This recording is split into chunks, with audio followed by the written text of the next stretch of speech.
Champions ট্রফির দলে নিজেকে ১৬তম সদস্য বলে আবেগী বার্তা লিটনের। দেশের মাটিতে ৫ দিনের অনুশীলন শেষে এবার চ্যাম্পিয়ন্স ট্রফি খেলতে যাওয়ার পালা বাংলাদেশের। ভারতের খেলাগুলো হবে সংযুক্ত আরব আমিরাতে, তাই পাকিস্তানের পাশাপাশি খেলা চলবে আরব আমিরাতেও। টাইগারদের প্রথম ম্যাচ যেহেতু দুবাইয়ে ভারতের বিপক্ষে, বাংলাদেশের প্রথম গন্তব্য দুবাই। আজ বৃহস্পতিবার দিনগত মধ্যরাতে দুবাই যাত্রা করবে বাংলাদেশ টিম।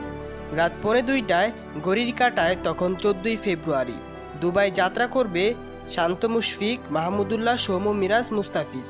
বাংলাদেশের 15 সদস্য দলে জায়গা হয়নি লিটন কুমার দাসের। দীর্ঘদিন জাতীয় দলের অপরিহার্য ক্রিকেটার হয়ে ওঠা লিটন অফ ফর্মের কারণে এবার নেই। তবে তিনি না থাকলে দলের বড় সমর্থক হিসেবে সমর্থন দিয়ে যাবেন।